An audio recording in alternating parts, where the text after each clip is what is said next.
Good morning, first graders. This is Mr. Stevenson coming at you from his living room. Today is April 8th, 2020. I am pretty excited today because I was able to play out in the sun yesterday and enjoy some time outside. Hopefully you guys are able to do the same. Our first thing that we're going to be completing today for April 8th is cut and sort. So cut and sort looks something like this, and we're going to use all of our words this week. Will have the AR, car, R, like a pirate, the sound a pirate would make, O, or OR, horn, or one of those two sounds in them. What you'll do is you'll have to decide, do the words on bottom have AR or OR or R or in it, the sounds. Okay, so you have to go through the words. I'm going to have you guys pause the video, and if you have scissors and glue, you can use scissors and glue. If you don't have scissors and glue, you can just write the words up above with whatever you can use. And I'm going to have you pause the video. I'll pause the video and I will do the work myself, and I'll see you guys in a minute. Okay guys, hopefully you're hitting play now because you just finished your AR/OR cut and sort. I'm going to show you what mine looks like, and then you can you can compare yours to mine. So over on the AR side, I have yardstick, Pop-Tart, backyard, and harvest. From the OR side, I have corn cob, northwest, homework. If yours looks something like mine, you can ask someone to give you a Mr. Stevenson bad hair day, and then you can put that off to the side. Okay, next up, we're going to work on math. And today it says we'll be working on pages 210 and 211. But before I have you pull out your math books, let's chat about something. I want to talk about what symbols we've learned so far this year in first grade math. And I gotta be honest, there's not a ton, so it'll be a pretty quick list.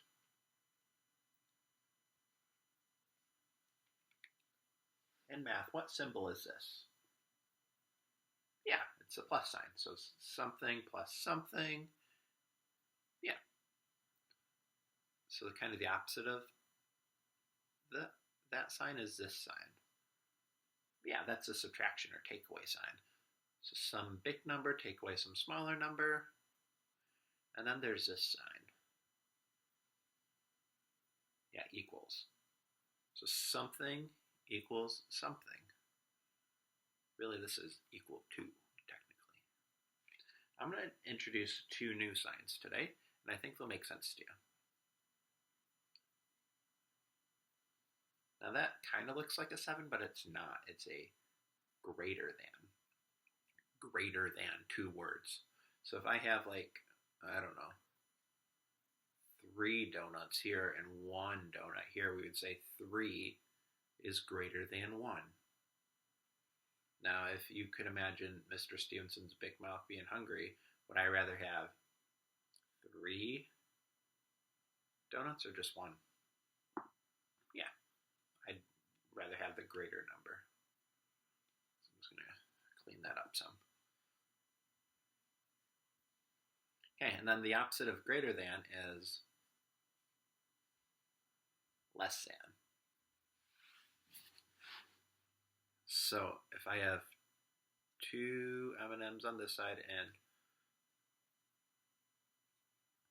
5 M&Ms on this side, you always want to eat the bit larger number. So in order to remember, you are going to be making so the mouth is going towards the larger amount. Now, I'm going to be honest. Every year in first grade, there's always a few kids that are like, what way do I draw it? And that's okay, because I notice that there's some days where you guys just wake up in the morning and you're like, how do I write a 5? Is a 5 like this? Or is it like this? So we'll work on it. I know this is, that's the right way to do a 5. Okay. So I am going to pause the video. You guys should get out your math books and turn to page 210. And the next thing you see in here will be the computer screen, and I'll walk you through pages 210 and 211. See you in a sec. All right, guys, hopefully you were able to find pages 210, 211 in your books. It's going to look something like this. Look at this block picture. So here we have 1, 2, 3, 4, and 1. So that would be 4 is greater than 1. This symbol means is greater than. Okay, over here. 2 is less than 6. 2 is less than 6. Is that true? Yeah. So what does this symbol mean? Yeah, it means is less than. So let's chat about what you need to do. Okay. Compare each stack, then you'll write less than or greater than to complete each sentence. So you want to write in this circle 5 is greater than 2. So here's my pen. There. 5 is greater than 2. Okay. Okay, over here. You're just going to be plugging in these numbers in the white boxes. And then you'll be writing greater than or less than. So yeah, 9 is greater than 5. So for these, you're going to write the numbers right below in the white boxes, and then in the white circle you'll write either greater than or less than, and you want the mouth to be pointing towards or eating the larger number. So you're going to loop the sentences that are true. Remember long ago when I told you that this program was from Australia? In America, the directions would say circle the sentences, but in Australia they say loop. So is 19 greater than 16? Yeah. But is 34 less than 29? Nope. So you can just leave that blank. Okay, and then down here, you will use these numbers in the red bricks to put somewhere in these white on the balances to make them true. Use the numbers to make 2 true balance pictures, then write a comparison sentence to each. Okay. And there's actually more than one way to do these. So I'm going to ask first graders to pause the video here, and the next thing when you're ready to check your answers, you can hit play, and the answers should be on the screen.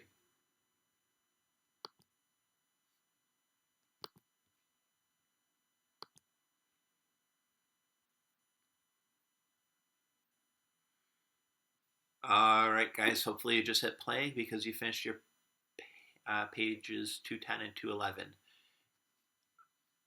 Here are the answers. Now down here, for this mustard colored box, there's different options for answers. I'm going to have you guys hit pause so you can take a look at the answers, and I am going to put the video back so you can see me. All right, hopefully those math problems went pretty smoothly for you. I would have you should put away your math book and maybe pull out the writing piece that you've been working on. From Monday, you have a planning paper. From Tuesday, you have some probably writing papers that you wrote on. And today, you're going to need the editing paper. Now, typically, first graders are used to having this in like a sleeve so that they could use a whiteboard marker on it. So they might just want to use a pencil lightly on things. So we've been working kind of all year on owning kind of our writing. So what that means is kids weren't able to come show an adult their writing unless they had all smiley faces in every category. So the first one is about the pictures. So in first grade, for a picture in writing, and just like in storybooks, we've learned that the pictures tell more about our story. So pictures are important in first grade writing. And we also have learned that we use at least 6 different colors in a picture. So that can be a challenge some days, but we work hard on that. And we also, depending on the type of story or writing piece, we add labels and captions. Now, for a story like this, you don't necessarily need labels and captions, but some kids really like to do that, and they really excel at that. So kids will want to go through this paper and make sure, are they happy with their work? And they can kind of show an adult, because tomorrow will be the day where we make some changes to different things. All right, so that covers the picture. Handwriting. Big thing that I look for in first grade handwriting is, well, there's really 3 things. Number 1, letters live on lines. They don't float, they don't sink, they live on lines. So kids have, all year we kind of work on making sure letters get formed in a way that they are touching the appropriate lines so that things are spaced and properly formatted. The other thing I look for in first grade writing is letter reversals. Like B's and D's are flipped. Sometimes P's are as well, into Q's. Other ones are kind of to be on the lookout for are usually lowercase e's. Sometimes those get flipped. And the big one for me in first grade I don't do lollipops. What a lollipop is a lowercase I, but then has a big old dot on top. That's not a lowercase I. That I call those lollipops, and the kids know not to do those. So that's kind of the second section for handwriting. The third section is spacing between words, and really, now my finger's bigger than a first grader's, but you want to be able to put a finger between each words, so kids can check if they like their finger spacing. Okay, this is the notorious one that first graders, I spend most of my time on this. Capital and lowercase letters. Typically, there are kids, some kids like to write in all capital letters, and it drives me bonkers. But we've gotten into a pretty good point that kids know when to use lowercase and uppercase, but they just really forget sometimes when to do an uppercase. So kids, we work hard on uppercase goes at the start of a sentence always. The word I, or names of people or places. So we work on that. So kids can go through their writing piece so far and see if they're happy with capitals and lowercase letters. Okay. Next one is ending punctuation, periods, exclamation points, and questions. So the big thing is, if they're asking a question, they need a question. If they're making a statement, they need a period. If they're doing something exciting is happening, they can do an exclamation point. Just like I mentioned a minute ago with like lollipops on lowercase i's, I make sure that periods are the correct size. Periods shouldn't be a rock or a fist. They just should be a dot that lives on a line like letters do. And so kids can go through their writing and see if they're happy with that. Sight words. So sight words are in our classroom hung all around the room. The kids are used to them. I call them read the room words or high frequency words. They're all the same. So those are words that are typically not spelled correctly. Last week I had a bunch of blue words like this taped around. I'll add some new ones for tomorrow, and kids are familiar with those. So if they have spelled them correctly, the kids can go through their writing piece and see if, those are spelled correctly. And then this last one is probably the trickiest one if you're not a teacher. So for me to explain it to a family in the easiest ways, it's to have some sort of letter that represents every sound. So, if there's a word like, a consonant, vowel, consonant word, those definitely need all the sounds. We're pretty much past that. That was more of a beginning of the year. But it's where kids kind of get lazy towards the end of first grade is when they're trying to write a more multi-syllable word that has a lot of different parts. So sometimes kids like when there's multiple consonants in a row, uh, they will leave off some of those consonants, but when they say the word, they say all those sounds, so they know what to do, and they like to. I'll be honest, families, that sometimes first graders just take the easy way during writing, but I run a pretty tight ship during writing, so they know they're capable. Don't let them fool you. So hopefully you can work on this. You can have your kid work on this on their own, but sometimes families want to be involved, and that's totally great. So you can kind of guide them through this. They are used to doing this on their own. Even when I first introduced this, I didn't have to spend a lot of time kind of explaining the process. I kind of modeled it, and they kind of went and did it.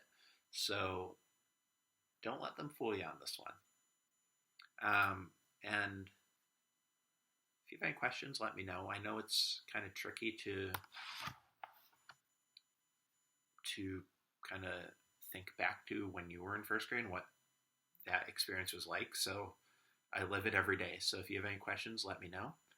And we'll talk soon. Have a great day, guys.